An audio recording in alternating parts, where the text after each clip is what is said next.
Welcome all of you. आज के इस लेक्चर में हम लोग डिस्कस करने वाले हैं फोर्स सिस्टम के बारे में। देखिएगा, फोर्स सिस्टम होता क्या है।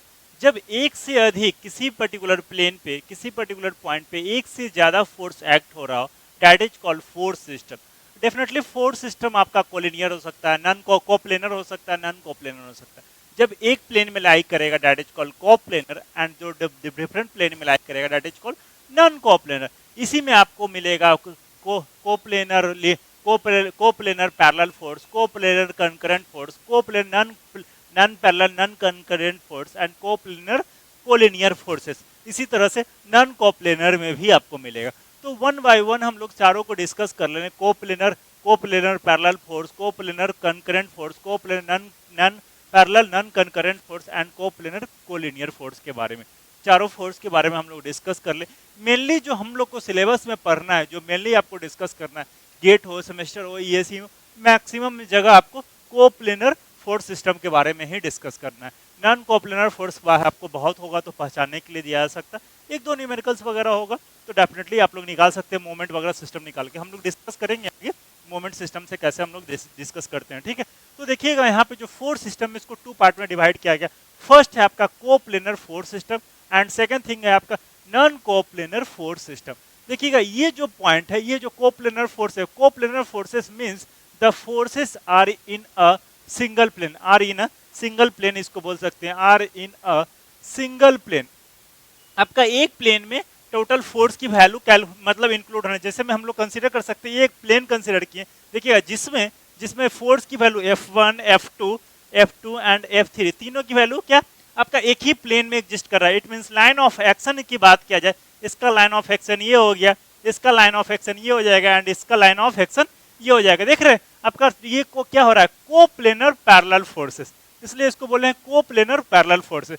देन इसी तरह से इस नॉन कोप्लेनर पैरेलल फोर्सेस में क्या हो जाएगा, मींस डिफरेंट डिफरेंट प्लेन में फोर्स एक्ट हो रहा है, लेकिन क्या पैरेलल कंडीशन में होना चाहिए। तो देखिएगा एक क्यूब लिया मैंने, यहाँ पे एक फोर्स कंसीडर किया, F1 फोर्स यहाँ पे कंसीडर है, F2 फोर्स यहाँ पे कंसीडर किया, F3 फोर्स यहाँ पे कंसीडर है, F4 यहाँ पे कंसीडर है। तो दिस इज द एक प्लेन में ये फोर्स नहीं है, तो ये डिफरेंट डिफरेंट प्लेन में, तो this is non coplanar parallel force. Then क्या आता है, non coplanar concurrent force and coplanar non coplanar concurrent force. Then हम लोग देन आएगा non coplanar non concurrent and non parallel, and then आएगा आपका कोलिनियर के बारे में। देखिएगा नेक्स्ट है आपका coplanar concurrent force and non coplanar concurrent force के बारे में।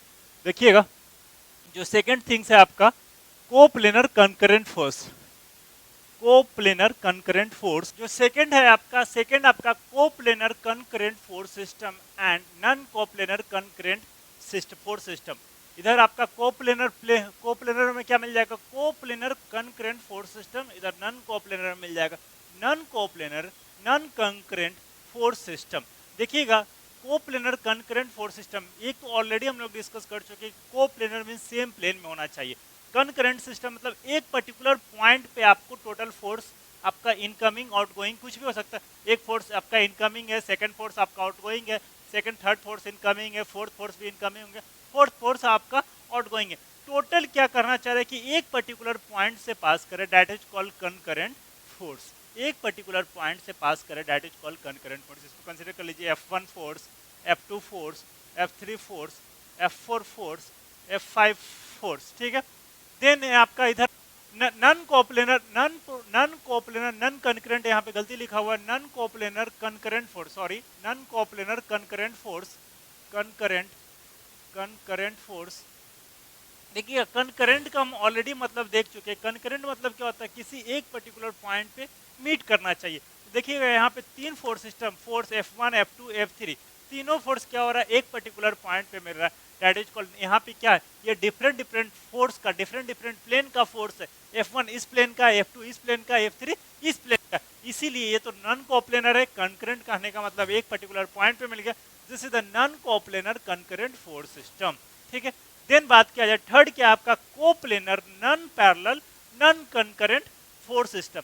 मींस जो आपका फोर्स एक प्लेन में तो हो, लेकिन जो फोर्स की वैल्यू क्या ना ही पैरेलल हो, साथ ही साथ ना किसी पर्टिकुलर पॉइंट पे कंकरेंट हो। मींस ये जो वैल्यू है फोर्स की ये आपका किसी का एक पर्टिकुलर पैरेलल ना तो पैरेलल हो ना किसी पर्टिकुलर पॉइंट पे आपका टोटल वैल्यू एक्ट कर रहा हो।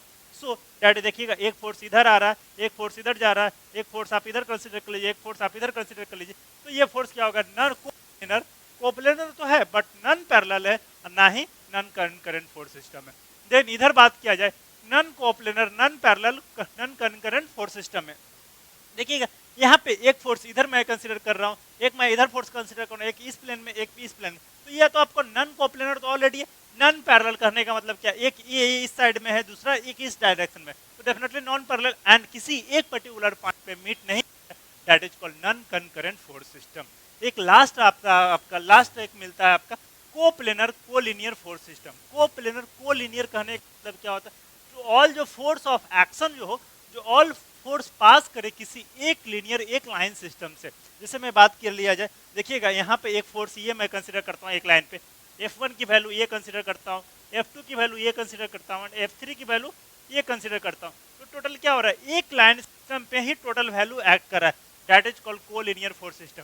इसमें तो coplanar collinear force system not exist, इसमें तो एग्जिस्ट ही नहीं करेगा, क्योंकि जब भी बात कर दिया जाए नन कोप्लेनर फोर्स में, नन कोप्लेनर फोर्स में दो डिफरेंट प्लेन होना चाहिए, दो डिफरेंट प्लेन करेगा तो उस पर्टिकुलर पॉइंट पे तो आपको मिट ही नहीं हो पाएगा, एक लाइन में आपको मिलेगा नहीं। जब भी मिलेगा आपको एक पॉइंट मिल सकता है, जो ये केस था, ठीक है।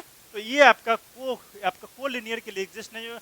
कोलिनियर के लिए एग्जिस्ट भी होता है तो डेफिनेटली वो एक आपका लाइन कंसीडर हो जाएगा, ठीक है। ये था आपका टोटल फोर्स सिस्टम के बारे में, ठीक। जो हम लोग डिस्कस करेंगे कोप्लेनर कंकरेंट फोर्स सिस्टम के बारे में जो डिस्कस करेंगे, साथ ही साथ जो इसका देखेंगे actual application of coplanar concurrent force system, and then इसके बाद हम लोग देखेंगे सबसे इंपॉर्टेंट इंजीनियरिंग मैकेनिक्स का जो थ्योरम है आपका लामिज थ्योरम के बारे में। इसके जस्ट बाद हम लोग देखेंगे लामिज थ्योरम होता है क्या, उसको अप्लाई कैसे करेंगे। अब देखिएगा एक चीज और, यहाँ पे आप लोग दो चीज देखेंगे, जब फोर्स सिस्टम दो वैल्यू ऑफ फोर्स हो, दो वैल्यू ऑफ फोर्स हो, तो उसे हम डायरेक्टली हम लोग कैलकुलेट कर सकते हैं वेक्टर मेथड से। हम लोग ऑलरेडी वेक्टर में डिस्कस कर चुके हैं। जब दो वेक्टर आपको दिया हुआ था तो उसका magnitude, resultant as well as उसका एंगल वगैरह हम लोग निकाल, लेकिन जब दो से अधिक वेक्टर होगा तो हम लोग कौन सा मेथड लगाएंगे, एनालिटिकल मेथड लगाएंगे। तो सबसे पहले हम लोग ये देखेंगे actual application of coplanar concurrent force का एप्लीकेशन देखेंगे, देन उसके बाद एनालिटिकल मेथड देखेंगे, जो उसके बाद हम लोग लामिज थ्योरम देखेंगे, ठीक है। तो देखिएगा हम लोग सबसे पहले देख ले कोप्लेनर कंकरेंट फोर्स का एप्लीकेशन, ठीक है।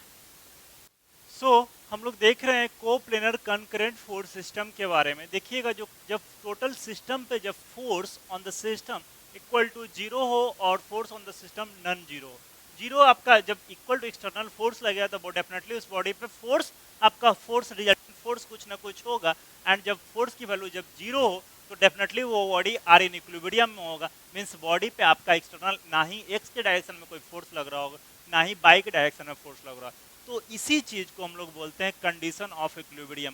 कंडीशन ऑफ इक्विलिब्रियम कहने का जब 2D की बात किया जाए तो summation of force along x direction equal to zero and summation of force along y direction equal to zero.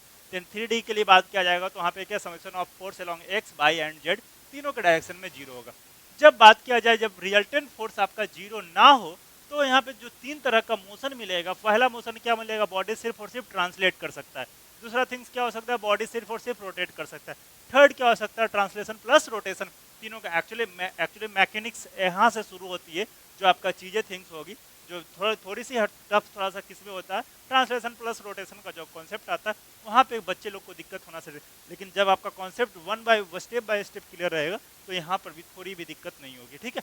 तो जब ट्रांसलेशन की बात किया जाए, जब बॉडी पे हम बात करते हैं, जैसे मैं किसी रिजल्टेंट फोर्स किसी बॉडी पे हम लोग ये कंसिडर करते हैं, किसी बॉडी पे ये फोर्स लग रहा है, ठीक है। ये बॉडी पे कहीं पे आप सिंपल से आप ये समझ सकते हैं, बॉडी यहाँ इस सरफेस पे रखा हुआ, इस सरफेस पे रखा और सिर्फ ये बॉडी पे यहाँ से एक फोर्स एफ लगा रहे हैं, तो बॉडी डेफिनेटली सिर्फ और सिर्फ ट्रांसलेट होगा। ये बॉडी सिर्फ और सिर्फ ट्रांसलेट होगा with the relation of F equal to, हम लोग डायरेक्टली लिख सकते हैं F equal to M of A, ठीक है। इसी तरह से जब बॉडी दो डिफरेंट पर्टिकुलर पॉइंट से, किसी सेंटर ऑफ मास से दो डिफरेंट पर्टिकुलर पॉइंट पे लगे तो बॉडी रोटेट हो सकता है, ठीक है। जब दोनों डिफरेंस में पॉइंट पे डिफरेंट डायरेक्शन में लगेगा तो आपका ट्रांसलेशन प्लस रोटेशन का कॉन्सेप्ट जब आएगा हम लोग डिस्कस करेंगे। तो अभी सिर्फ और सिर्फ ये समझ सकते हैं, जो टोटल हम लोग जो फोर्स सिस्टम पे जो फोर्स लगेगा, जब दो फोर्स सिस्टम लगेगा तो हम लोग वेक्टर से कैलकुलेट कर लेंगे। जब 3 या 3 से ज़्यादा फोर्स हो तो उसको हम लोग एनालिटिकल मेथड से सॉल्व करते हैं। देखिएगा एक एग्जाम्पल लेते हैं हम लोग, generally F1 F2 F3 F4 consider कर लेते हैं, 4 फोर्स सिस्टम लेते हैं, पहले 4 फोर्स की वैल्यू लेते हैं, एक फोर्स सिस्टम में 4 फोर्स की वैल्यू लेते हैं डिफरेंट डिफरेंट एंगल पे, उसको सॉल्व करते हैं, देन हम लोग डिस्कस करेंगे लामी थ्योरम के बारे में। देखिएगा analytical method of solving force moment force system,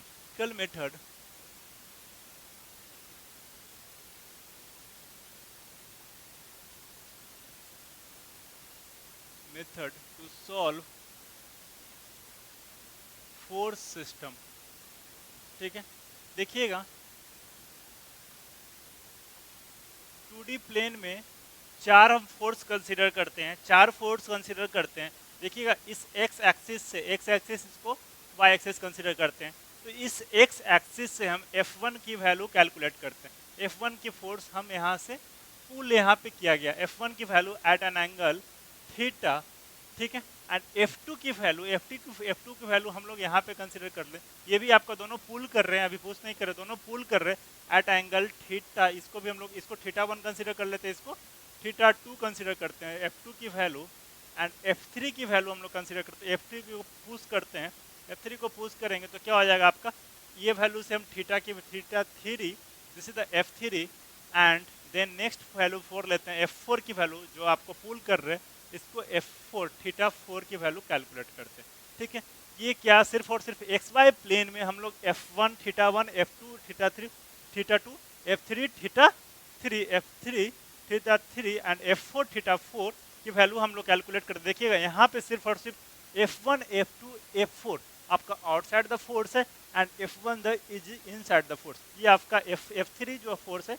आपका इनसाइड द सिस्टम आ रहा है, जबकि F1 F2 एंड F4 आपका इस पॉइंट से बाहर की तरफ जा रहा है। इस पॉइंट को आप कंसीडर कर सकते हैं, ओ पर्टिकुलर पॉइंट, ओ से आपका बाहर की तरफ निकल रहा है, और F3 पॉइंट है जो आपका F जो ओ पर्टिकुलर पॉइंट पे आ रहा है। अब इसे हमें सॉल्व करना है। सॉल्व करने के लिए क्या करना है, सिंपल से कुछ नहीं करना है, आपको डायरेक्टली क्या करना है, पहले इस वेक्टर को रिजॉल्व कर दें, एक्स और वाई एक्सिस पे वेक्टर को रिजॉल्व कर दीजिए, total summation of x direction को इक्वल कर दीजिए, summation of y direction equal कर दीजिए, और कुछ नहीं। ठीक है, देखिएगा यहाँ पे इसको रिजॉल्व करते हैं। रिजॉल्व करने के लिए जानते हैं F1 जो फोर्स है इसका 2 कंपोनेंट होगा, इस डायरेक्शन में कौन सा होगा, F cos theta F1 cos theta 1, इधर कौन सा होगा, F2 cos थीटा 2। ठीक है, तो देखिएगा यहाँ पर मैं इसको लिखता हूँ, क्या हो जाएगा, F1 cos थीटा 1, इसका इस डायरेक्शन में क्या हो जाएगा, F1 sin थीटा 1। ठीक है, अब इस F4 को मैं भी डिनोट कर दूं, F1 तो क्लियर हो गया, F1 फाइनल हो गया। अब देखिएगा F4 को रिप्रेजेंट करते हैं, F4 को रिप्रेजेंट करेंगे तो क्या, F4 cos थीटा 4 देख सकते हैं, F4 cos थीटा 4 एंड इस डायरेक्शन यहाँ पे क्या हो जाएगा, F4 sin थीटा 4। ठीक है, नेक्स्ट देखिएगा F4 भी हो गया। अब बात किया जाए F2 का बात करते हैं, तो F2 देखिए यहाँ से थीटा एंगल रिप्रेजेंट, यहाँ से थीटा एंगल है, ये बाई एक्सिस से थीटा एंगल है, तो क्या हो जाएगा, ये वैल्यू कितना होगा, F2 का ये कंपोनेंट कितना होगा, F2 cos थीटा 2, और ये वाला कंपोनेंट कितना हो जाएगा, F2 sin थीटा 2। ठीक है, अब देखिएगा F3 का वैल्यू है, देखिएगा F3 क्या हो रहा है, इनसाइड द पॉइंट पे, वो पॉइंट पर्टिकुलर पॉइंट पे इनसाइड लाइक कर रहा है। ठीक है, तो F3 के कारण क्या होगा, F3 के कारण इसका डायरेक्शन क्या होगा, यहाँ पर लगेगा तो ये इस डायरेक्शन में और ये इस डायरेक्शन में, मीन्स पॉजिटिव एक्स एक्सिस की तरफ, ये पॉजिटिव वाई एक्सिस की तरफ। तो देखिएगा F3 का ये कंपोनेंट कितना होगा, F3 cos थीटा 3, जो देखिएगा रिप्रेजेंट करता हूँ मैं, F3 cos थीटा 3, इसका डायरेक्शन क्या होगा, ये direction F3 cos theta 3 and ये एंगल, ये वैल्यू कितना होगा, F3 sin थीटा थीटा 3। ठीक है, अब देखिएगा रिजल्टेंट फोर्स की बात किया जाए, resultant force total summation of Fx के अलोंग और Fy के अलोंग। तो सबसे पहले f of x, resultant force along x, resultant force along x direction कितना हो जाएगा, x डायरेक्शन की बात किया जाए तो f of x equal to कितना हो जाएगा, f of x equal to, देखिएगा पॉजिटिव x एक्सिस के साइड में कौन कौन सा है, F1 cos theta 1 plus F4, या F4 का डायरेक्शन बिल्कुल यही है, F4 कॉस थीटा 4, और यहाँ पर देखिए F3 का डायरेक्शन भी पॉजिटिव एक्स एक्सिस की तरफ है, तो F3 कॉस थीटा 3 कंसिडर किया जाएगा और F2 आपका माइनस साइड में चला जाएगा, plus F3 cos theta 3 minus of F2 cos theta 2। This is summation of f of x की वैल्यू हो गया, ठीक है। f ऑफ x की वैल्यू इतना हो गया। इसको देखिए हम लोग सॉल्व करके जो कुछ भी वैल्यू आएगा सॉल्व करके हम लोग ये मान लेते हैं इसकी वैल्यू x आया, एक या कैपिटल x हम लोग कंसीडर करते हैं, कैपिटल x लेट, ठीक है। अपने मन से हम एज्यूम कर रहे हैं कि ये वैल्यू कैपिटल सॉल्व करने के बाद ये वैल्यू कितना मिला, कैपिटल x। देन हम लोग बात करते हैं समेशन ऑफ fy की, summation of fy vertical force कितना होगा टोटल, देखिएगा positive x axis, positive y axis में कौन सा फोर्स, देखिएगा ऑलरेडी आपका F2 cos theta 2 F1 sin theta 1, नीचे कौन सा फोर्स है F3 sin थीटा 3, ये आपका पॉजिटिव y एक्सिस की तरफ है, बट F4 sin थीटा 4 आपका नेगेटिव y एक्सिस की तरफ। देखिएगा यहाँ पे समेशन ऑफ fy क्या हो जाएगा, F1 sin theta 1 plus F2 cos theta 2 plus ये क्या होगा, प्लस में ऐड होगा क्योंकि इसका डायरेक्शन क्या है, पॉजिटिव बाई डायरेक्शन की तरफ, F3 sin theta 3 plus F3 sin theta 3 minus of F4 sin theta 4 minus of F4 sin theta 4।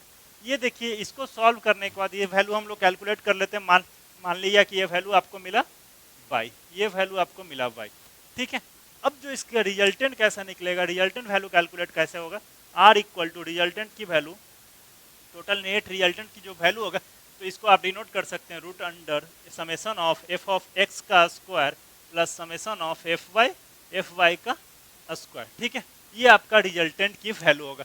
अब ये पूछता है कि रिजल्टेंट का एंगल किसी x एक्सिस से y एक्सिस से एंगल कैसा होगा, इसको आप डिनोट करना चाहते हैं, इसको आप ऐसे डिनोट कर सकते हैं, देखिएगा इसको डिनोट आप करना चाह रहे हैं तो summation of f of x ये रिप्रेजेंट कर सकते हैं f ऑफ x, यदि पॉजिटिव ये वैल्यू पॉजिटिव आया, ये वैल्यू पॉजिटिव आया, कोई बात नहीं, तो ये पॉजिटिव में आप दिखा सकते हैं x की वैल्यू ये आया और y की वैल्यू ये आया, तो दोनों जो रिजल्टेंट मिलेगा आपका ये आपको रिजल्टेंट की वैल्यू मिलेगी, ठीक है। अब ये रिजल्टेंट का एंगल पूछा जा सकता है, तो रिजल्टेंट का एंगल कितना होगा, tan थीटा इक्वल टू, यहाँ से निकाल दीजिए, theta equal to tan theta equal to summation of fy upon summation of f of x, ये कैलकुलेट कर लीजिए, यहाँ से थीटा की वैल्यू आपको कैलकुलेट हो जाएगा, ठीक है। इस तरह से हम लोग एनालिटिकल मेथड से हम लोग जब दो से ज़्यादा वेक्टर आपको गिवन हो तो उसे हम लोग कैलकुलेट करते हैं। देखिएगा एक सबसे इंपॉर्टेंट टॉपिक है यहाँ पे आपको मिलेगा जो कि लामिज थ्योरम, जो कि सिर्फ और सिर्फ 3 फोर्स सिस्टम के लिए, 3 फोर्स के लिए वैलिड है। जो फोर्स सिस्टम, वैसा फोर्स सिस्टम जो कोप्लेनर कनकरेंट पे हो, दैट इज कॉल्ड, वहाँ पे हम लोग जो फोर्स थ्योरम लगाएंगे लामिज थ्योरम, उसके बारे में हम लोग डिस्कस करते हैं। देखिएगा